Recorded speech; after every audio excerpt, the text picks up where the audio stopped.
நகரத்தில் உள்ள இளைஞர்கள் இருசக்கர வாகனத்தில் பைக் ரேஸ் ஓட்டி வருகின்றனர். இதில் ஓட்டுபவர்களுக்கு இடையே பந்தயத்தில் பெட் அமௌண்ட் வைத்தும் ரேஸ் மோதுகின்றனர்.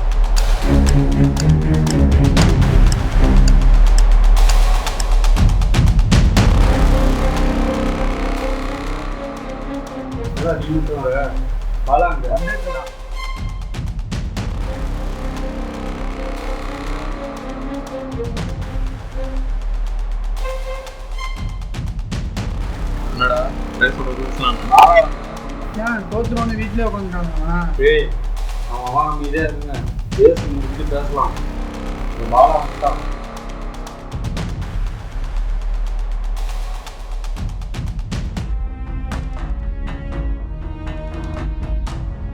பேசி செட்டில்மெண்ட்லேருந்து ரவுண்டாக வரைக்கும் ரொம்ப வேஸ்ட் ஆகிடுச்சு. துபாய் ரெஸ்டாரண்ட்லேருந்து ஆலம் வரைக்கும் முதல் ட்ராக், ஆலத்துலேருந்து ரவுண்டாக வரைக்கும் ரெண்டாவது ட்ராக். ஃபர்ஸ்ட் ட்ராக்ல கார்த்தியும் பாலாவும், ரெண்டாவது ட்ராக்ல ஜோசப்பும் விஜயம். சரியா? ரேஸ் ஆரம்பிக்கிறது என் ஃப்ரெண்டு பாலாக்குன்னா கால் பண்ணுவேன். அவன் அங்கே ரேஸ் ஸ்டார்ட் பண்ணுவான். ஃபர்ஸ்ட் ட்ராக்ல இருந்து ரெண்டாவது ட்ராக் எந்த டீம் போகிறானோ அந்த டீம் அங்கே ரேஸ் ஆரம்பித்து எண்டிங் பாயிண்ட்டுக்கு எந்த டீம் ஜெயிக்குதோ அமௌண்ட்டை மாற்றிட்டு போயிட்டே இருக்க வேண்டியதும். டீலா? சேஃப் ரைடு மாட்டான். ஜெயிக்கிறோம். எல்லாரும் சொன்ன ட்ராக்ல ரெடியாக இருக்கு. இந்த ரேஸ் என்னோட டீமுக்கான பாதை.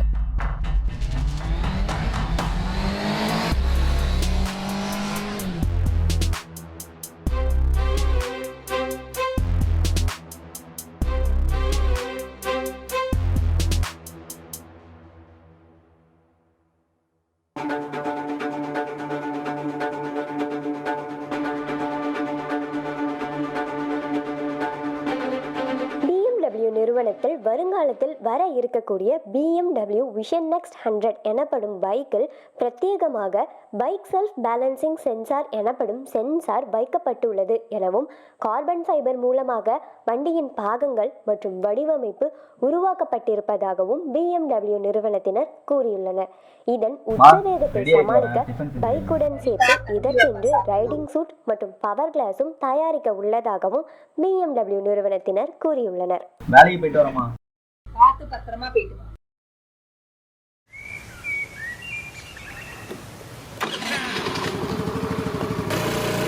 கேட்டுட்டு இருக்கிறது சரி மச்சி. நாங்கள் செம்ம வேலை மச்சியில் நான் உங்கள் கிருத்திகா பேசிகிட்டு இருக்கேன்.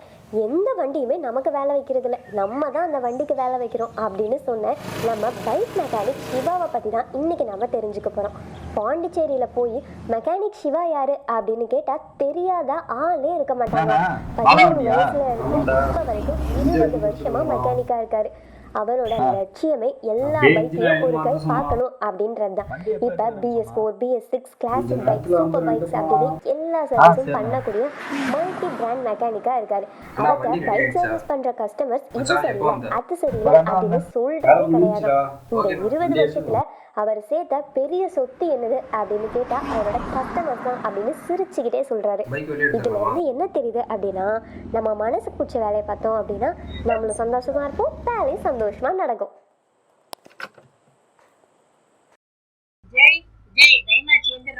இந்தியாவில் 2019ஆம் ஆண்டில் மட்டும் சாலை விபத்தில் பலியானவர்களின் எண்ணிக்கை சுமார் 1,51,113 பேர். இதை போக்குவரத்து ஆராய்ச்சி நிறுவனம் அறிக்கை தெரிவிக்கிறது.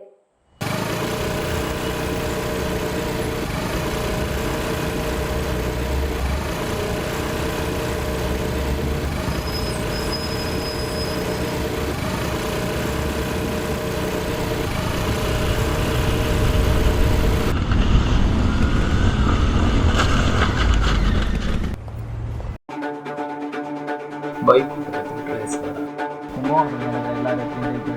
ஜோசப்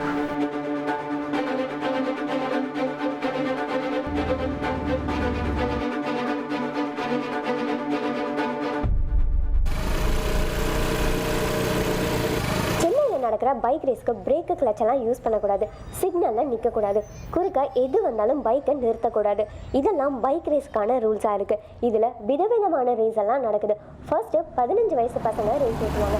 அதில் அவங்க ஜெயிச்சிட்டாங்க அப்படின்னா அந்த ஏரியாவுக்கு அவங்க தலையாகிடலாம். இதுதான் இந்த ரேஸோட ஆரம்ப கட்டம். ரெண்டாவது பணத்துக்காக நடத்துகிற ரேஸ். இந்த ரேஸில் மோஸ்ட்லி காலேஜ் ஸ்டூடெண்ட்ஸ் தான் கலந்துக்கிறாங்க. 5 லட்சம் வரைக்கும் பெட் வச்சு ஓட்டுவாங்க. மூணாவது பைக் மெக்கானிக்ஸ் எல்லாரும் ஒன்றா சேர்ந்து நடத்துகிற ரேஸ். இதுக்காகவே மெக்கானிக்ஸ் எல்லாம் சேர்ந்து ஸ்பெஷலாக பைக்கையும் இன்ஜினையும் ரெடி பண்ணுவாங்க. ரெடி பண்ண எல்லா பைக்கையும் வச்சு ரேஸ் மோதுவாங்க. என்னாச்சு? ஜோசப் என்ன ஓவர் பண்ணிக்கலாம், நானும் சைடு ஏறினேன், ஸ்லிப் ஆகிட்டு. சிம்ரா பேசினாவா? அதெல்லாம் ஒன்றும் இல்லை.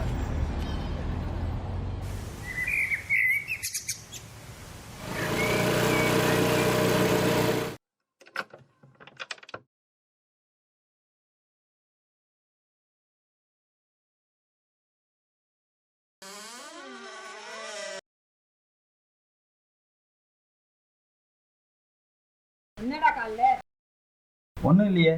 எங்க உன் காலை காமி. சொல்கிறல்லாமா ஒன்றும் இல்லைன்னு. எங்கடா வந்து தொலைஞ்ச? போகிறப்ப நாய் குறுக்க வந்துட்டுமா. உன்கிட்ட பல முறை சொல்லியிருக்கு, நான் பார்த்துக்கோ பார்த்துவான்னு. ஆமா, சும்மா சின்ன பிள்ளை மாதிரி சொல்லிட்டு இருக்க. சொல்ற பேச்சே கேட்க மாட்டேங்கிறப்ப நீ.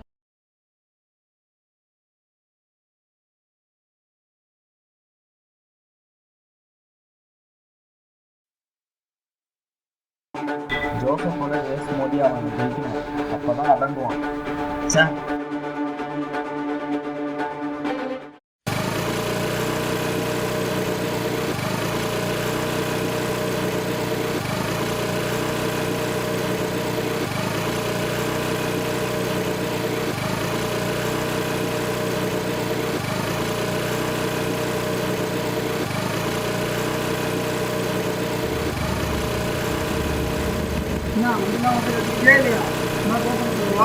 இன்னைக்கு சொல்கிறவங்க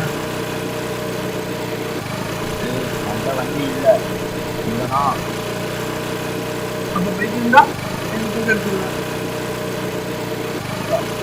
ஒரே 2000 போயிட்டு வரேன்.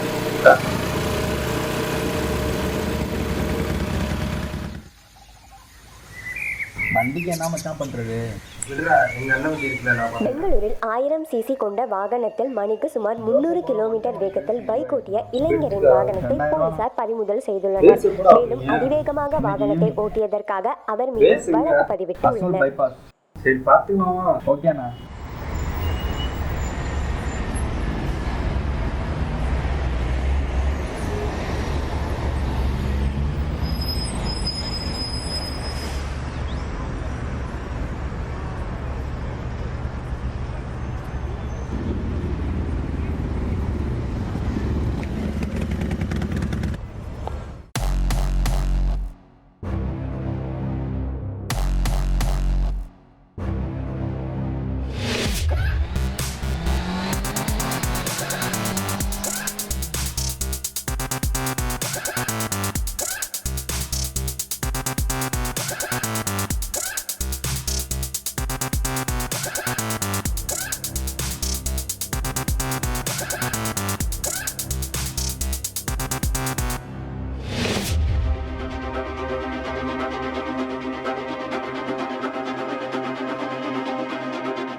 சே, உங்களுக்கு மிஸ் ஆயிடுச்சு.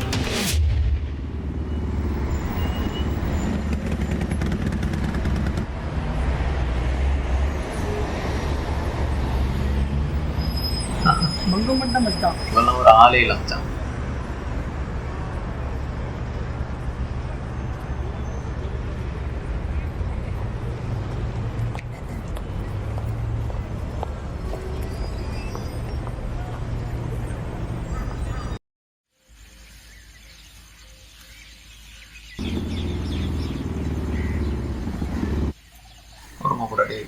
இன்னொரு ரேஸ் வச்சுப்போம்.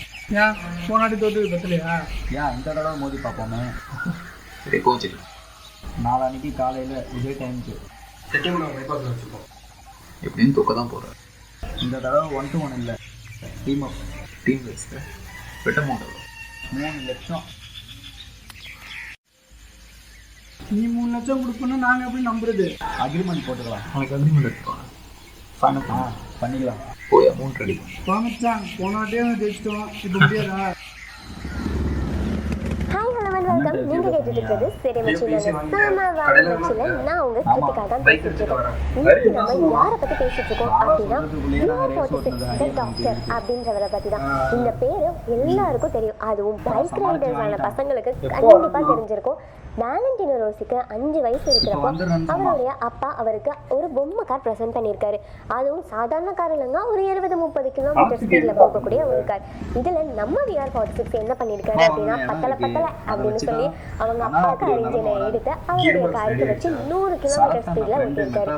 இது பண்ணிட்டு சும்மா இருப்பாரா? இல்ல, தன்னுடைய 16வது வயசுல ரீஜனல் கார் சாம்பியன்ஷிப் அப்படின்ற ரேஸ்லயும் பார்ட்டிசிபேட் பண்ணியிருக்காரு. பார்ட்டிசிபேட் பண்ணது மட்டும் இல்லாம ஜெயிச்சும் இருக்காரு. இதுல என்ன தெரியுது, நம்ம ஏஜ் அப்படின்றது வெறும் நம்பர் தான். அதுக்காக எல்லாரும் இப்பவே நான் கால் ஓட்டி ஜெயிக்க வரேன்னு கிளம்பி வரீங்க. சொல்றேன், நம்ம மனசுக்கு பிடிச்ச விஷயத்த பண்றதுக்கு நம்ம எப்பவும் யோசிக்கவே கூடாது. நம்ம முழு மனசோட ஒரு விஷயத்த பண்றோம் அப்படின்னா அதுவே பெரிய சக்சஸ் தான். இதே சீம்லெஸ்ல மேல இருந்து கீழே அப்படியே ஆப்போசிட்டா இருக்கும். தொடர்ந்து கேட்டுட்டே இருங்க சரி மச்சி. இதோ உங்களுக்கான பாடல்.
ஓட்டுனது நீங்கடா.